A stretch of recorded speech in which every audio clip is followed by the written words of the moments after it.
Welcome to the Raw Spotlight podcast, where we feature inspiring leaders in the B2B space and share their unique stories. Let's get started with the show. So welcome to the Raw Spotlight, the Modern Marketer series, where we dive deep into the experiences and journeys of up-and-coming marketers. In this series, we focus on marketers who are fresh out of school or early into their careers, sharing real-life insights, struggles, and victories to inspire others on the same path. So whether you're just starting to level up in your marketing career, you'll find relatable stories, advice, and strategies from fellow young professionals who are already making their mark. So get ready to learn, grow, and connect with the next generation of marketing leaders. So on today's episode of the Modern Marketer series, we have the pleasure of speaking with Oceanna Lenon, a dynamic e-commerce specialist and digital marketer. So with a background in e-business from Cal Poly Pomona and experience in crafting narratives and optimizing digital experiences, Oceanna's journey is a testament to creativity and innovation in marketing. So today we'll delve into her journey, her e-business experience, and her approach to career growth. Oceanna, welcome to the show. Hi, thanks for having me. I'm really excited to be here. Awesome.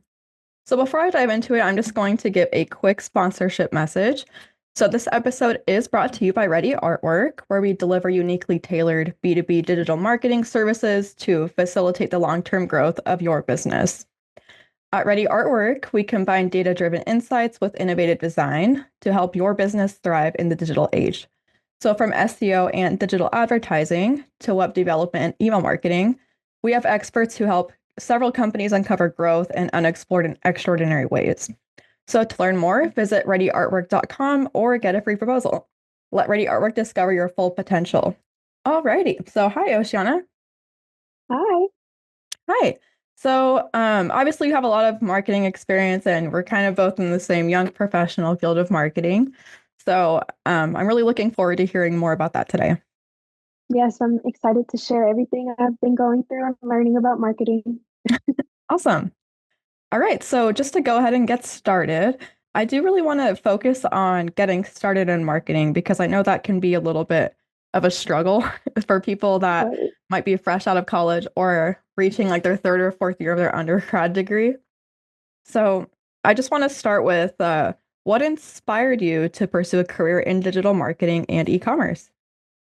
So I actually, in 2020 during COVID, I wasn't on campus for college and I started developing a passion for business.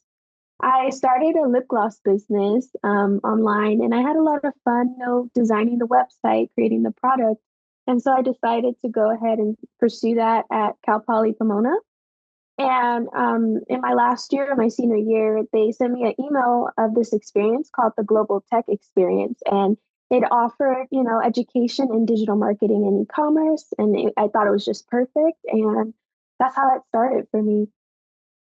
Awesome. And I do remember you from that specific program. It was really awesome. So I'm wondering, did that have any impact on, getting started early on in e-commerce?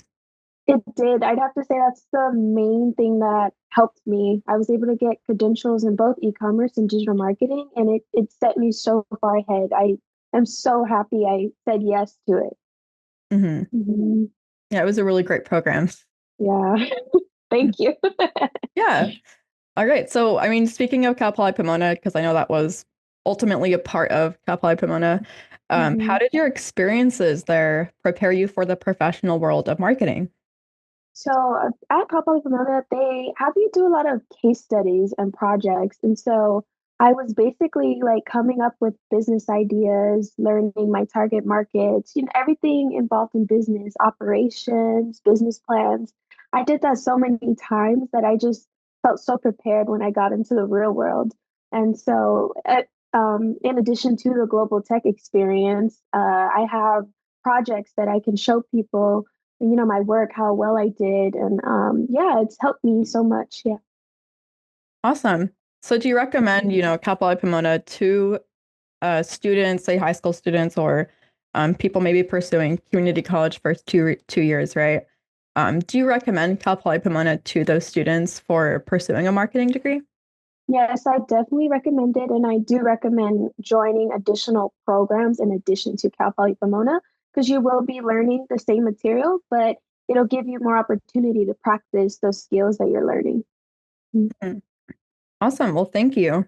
So, course. looking past the undergrad at Cal Poly Pomona and looking more at at your current professional growth and insights, can you share the story of a marketing project or a campaign maybe that taught you a significant lesson early on in your career?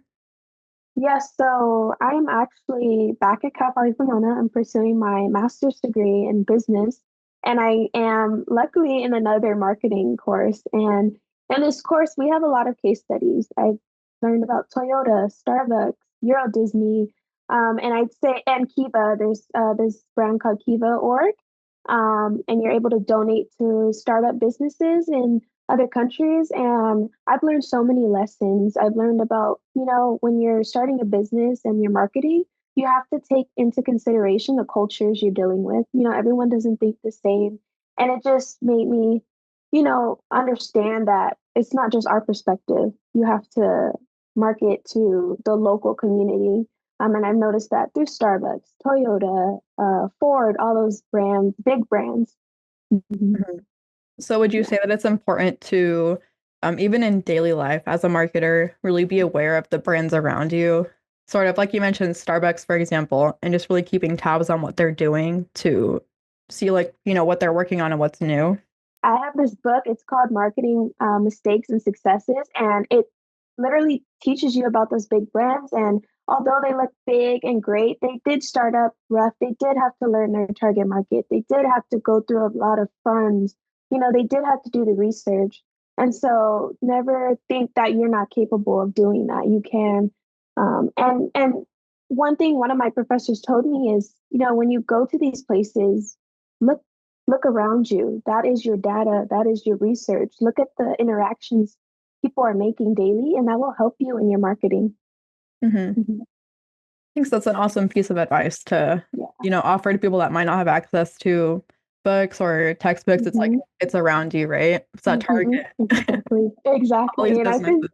I've become so more mindful around the about the people around me, and I'm just like, wow. Just listen to people's conversations, not to be nosy. you know. It's consumer research. Yeah. Awesome. And do you mind telling me a little bit about your current role, like in terms of career-wise? Yeah, so in college, I mainly studied product marketing, and currently I work with a nonprofit. It's known as the ACE Mentor Program of America, and there we have mentors who mentor high school students who are looking to pursue careers in architecture, construction, and engineering. And so I actually am an alumni. I did pursue architecture, but I fell in love with business, and I am lucky enough to work for them as their communications coordinator. So I work on their digital marketing and their social media platforms and all those kinds of things. Awesome. So I guess, considering your experience there, and then also I know you previously talked about you had a lip gloss business as well early Yeah. on. Um, I guess I'm curious more so about also how do you approach creating those engaging product narratives? Yeah. So I receive so many stories daily from ACE, and it's different than a physical product, right? You're dealing with people, you're dealing with emotions. And so I always try to align ACE's mission with the story that's being told. And that's my best approach when creating that narrative around ACE. Hmm. Hmm. And also on the same topic of the ACE Mentor Program, so in your current role with them, what has been your most rewarding project and why? Honestly, all of them have been rewarding. Each day I learn. But one thing I did do this year, we ACE has a national newsletter. It's called the ACE Insider. And so this year we're celebrating our 30th year, and I got the opportunity to, use that newsletter to communicate this more stories about ACE. And we actually got picked up by Yahoo Mail for one of our newsletters, just discussing the impact that our summer externship program has. It's had a $1.2 million economic impact for around 700 students. And that's something to really be happy to be a part of. Yeah. That's really incredible. Yeah. That's awesome. hmm Well, thank you. I'd like to hear more about it, so I'm really interested in it. Okay. And speaking in terms of also your professional growth and your current career and everything, were there any like massive, say not massive, but were there any challenges you found that you were able to navigate through that you experienced early on in terms of starting out? I know a lot of people have sort of that imposter syndrome, especially in marketing. Yes. So, Yes. were there any issues like that that you experienced that you had to navigate through?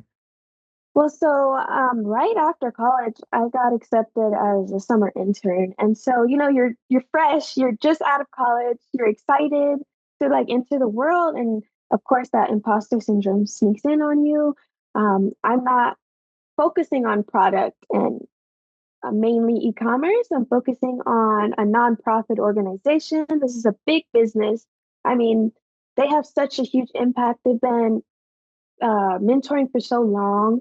So it's like, am I able to do this? I was having those inner battles and challenges, and the more I did it, the more people I spoke with, the more I showed them my work, the more encouragement and good feedback I received, and I started to like understand that you got this. Like it's just a learning process, and so I was able to overcome those that imposter syndrome challenge, and I still have it here and there, but just you know, knowing that you are worth something and your work does mean something and the impact you will be able to make will give you what you need to get through it. hmm Yeah. Yeah, I definitely agree with that. And I think it's especially hard because with marketing, you can't see right in front of you what exactly you're doing. A lot of it's looking Hmm. at numbers or Hmm. charts or visuals. So it's really hard to really feel the impact of the projects you're working on. So Exactly. totally understood. It's hard out there. It is. Gosh. hmm Okay, so this does kind of lead me into, the next topic that I want to cover, which is basically talking about any practical strategies and advice you might have to give to other young marketers starting out. So I was wondering, how do you leverage data and analytics in your work? And then also from that, right, what metrics do you prioritize in order to measure success? Right. So as marketers, our language is numbers. Our language is, those engagement rates and impressions. And so I use Hootsuite actually to monitor all of our accounts. And the ones I prioritize are the impressions and the engagement rate. So I want to see how many times this content has been viewed. Are we reaching enough people? And then I want to see of those people, how many are engaged? How many like what I'm showing them, like what our company is showing them? And that really helps me to understand what I need to do different, what they like, what they don't like, and things like that. hmm Mhm. Yeah, and I definitely found that, I guess, like to summarize what you're saying, you're kind of Mhm. thinking get into the shoes of the customer and then let that Mhm. data speak for itself, Exactly. right? Right. Yeah, and that does ultimately influence your decisions of, oh, if they're acting this certain way or if they're not clicking Yeah. on that button, it's like Yeah. I need to change something or I need to think of a creative way to solve this problem. Right. And then going back to that imposter syndrome, when I stepped in, like, I'm a very particular person. I like things to look good always. And so when I stepped in, I was like, wow, I need to do some fixing, help this organization out. And as I started to work and see the numbers going up and seeing the numbers stay consistent, that also helped me feel like you know what you're doing. All that knowledge you have is working, and so, yeah, those numbers really help you to make the best decisions. hmm Hmm. Yeah, I'm glad you pointed that out. It's very Yeah. common to sort of like fall into that pitfall, I guess. Hmm. Hmm. Okay. And the other thing is, I know ACE with the ACE Mentor program, it has to do with nonprofit. Um, so along that line, what advice would you give to businesses looking to improve their nonprofit marketing? I definitely would say the more stories you gather and the more stories you tell, that can really create something for your organization. Again, like I previously stated, this is not about a product, it's about people, it's about service. So the more you can see that impact, the more you will be able to gather the attention in the target market that you're looking for. Hmm. So in terms of the marketing that you produce from that, would you say a lot of it has to do with storytelling in order to really convey that the messages of nonprofit? Yes, every day I am reading different stories and they're all different, but they all serve the same purpose. They're all after that same mission. And it's just that inclusion and excitement about the AEC industry. And it's a really good story to tell. Hmm. Awesome. Alrighty. So, thanks for covering those points about basically any strategies and advice you can provide young marketers based on your current experience. So, in terms of, that's kind of looking at present, but I also want to know about how you, as a marketer, stay ahead because there's things changing every single day, it seems. Or there's new updates. Like last night, there was a Facebook outage. So, it's about keeping up with everything, right? So, Mhm. for you, how do you keep up with trends in digital marketing and e-commerce? Well, since I work in it, I make sure that in my personal life, social media is a huge part of my life. So I am constantly, maybe it's not focused on ACE, maybe it's just what's going on right now. What is the new news in social media? What stories, what new apps or platforms are being brought up? It's just really being curious and keeping your mind open. And a lot of times I'll find maybe content or ideas and I'll go ahead and use that save button and I'll relate it back when it's needed. You're not always going to need something at that moment, but in the future, it's like, hey, I found something that could work for this. So, yeah, just staying curious and not, avoiding it. Hmm. So, do you recommend, because I know saving is so convenient, but Hmm. sometimes, like, I'm guilty of this where I save a lot of stuff into a Yeah. folder where I'm like, I'm gonna reference this later and I'm gonna read more about this later because this is really good information. And then I never get to it because the list just goes on, On and especially on on. LinkedIn. There's so much valuable information on there Hmm. and it just gets lost. It So does. for you, did you find any, helpful methods or tools to help manage all of those saved items? I actually categorize my folders. So I don't, a lot of times you might generalize content and Hmm. then you just save it in the same folder, but I'll create titles so I know what kind of content it is, and then I'll be able to find it when I need it. Yeah, it's actually helped me a lot because my own personal folders, it's gonna take you a while. Yeah. And do you, the folders are really helpful in terms of categorizing Mhm. because it's so easy to just save to a general saved folder, like on Exactly. Instagram. Um, Exactly. do you ever set time aside, starting of the day to just look at any newsletters that are coming in or reviewing the folder content that we just talked about? Right. So usually I do this every morning. That's how I start my mornings. I just go through all the work I've done. So I go on social media, see what's new. Maybe I'll see something new, or I can go back and see what I've saved before. I like to start my day off like that. And then once that's settled, then I'll go ahead and do whatever needs to be done for the day. Awesome. Yeah, I Hmm. think that's a good habit to Yeah. sort of instill in people looking into marketing.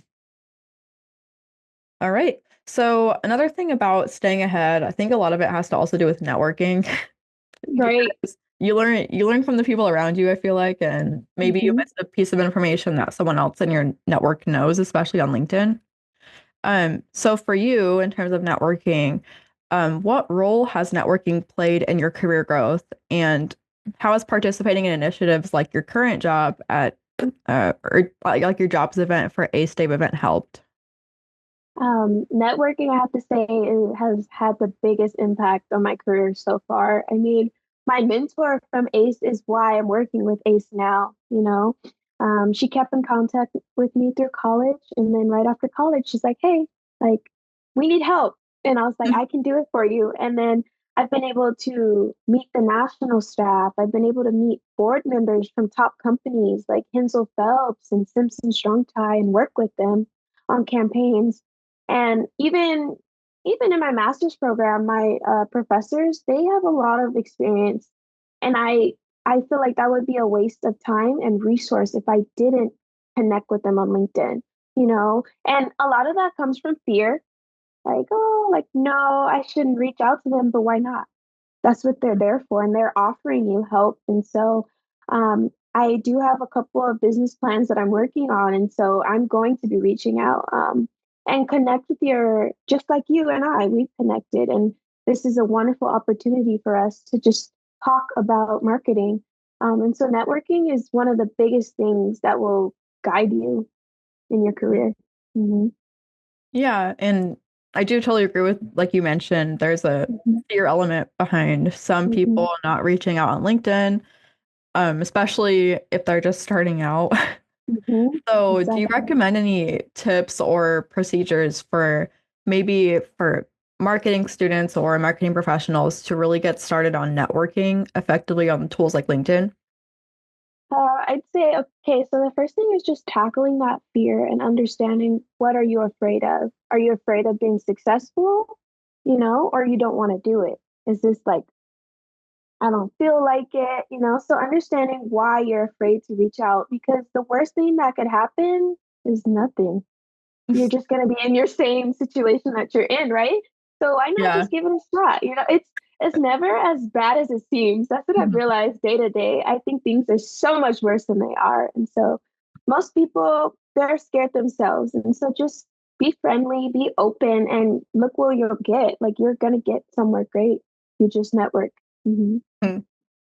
Thank you. I hope someone Of takes course. that piece of advice and really acts on it. Because you're right. Yeah. What's the worst that can happen? Nothing. But that's not really a good thing Right. if nothing happens. But the worst thing, that can happen is maybe you don't get a reply back. Nothing happens, exact. But at least you tried and you took that extra step forward. Exactly. Hmm. Okay, and then kind of going off that tangent, for young marketers, what would you say are your top tips for building meaningful client relationships and generating referrals? So I'd say I learned this recently. You have to be open and honest with the people you're hoping to work for or work with. You have to be genuine. It's a lot of people are focused on that monetary aspect, money, the receiving. What do I get? What do I get out of it? And it's no, you have to be there to make a difference in the world. And so the more true you are to your mission, the better referrals you'll get, and the more people will want to work with you. Hmm. Mhm. Well, thank you. Of course. And continuing off of that, I do have one final question for you as we wrap up. What's one piece of unconventional advice you'd give to young marketers starting out today? One piece of advice I would say is to read. Read as much as you can. Reading helps so much. It'll teach you so much. And so, whenever you can, even if it's for 10 minutes, 5 minutes, just try to read, whether that's in marketing or not. There's marketing everywhere. Marketing is just all about people and experiences and feelings. So, if you can read about that, that'll help you so much. Mhm. Mm. Alrighty. Thank you. So, as we close out this episode of the Raw Spotlight, the Modern Marketer, I just want to give a huge thanks to Oceanna Lenon for sharing her journey with us today. So, thank you so much for sharing your incredible insights and experiences with us today. I'm sure that a lot of young marketers will take that and hopefully learn from it because there was a lot of good insight. That's very relatable. Thank you for having me. And I hope so too. I hope I am able to help someone out there. Yeah, I'm sure there was a lot of helpful information. Good, good. Mhm. So it's been a pleasure learning about your journey, and I know that our listeners will take away a lot from your advice, and I can't wait to see what you do next with your career. It sounds like there's a lot going for you, so I'm really excited for that. Very excited. I'm excited too. Thank you. I'm so excited. Awesome. So thanks for tuning in to all the listeners out there. And remember, your path as a modern marketer is just beginning.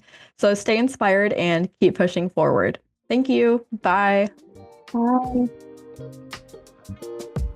Thanks for listening to the Raw Spotlight podcast. We'll see you again next time, and be sure to click subscribe to get future episodes.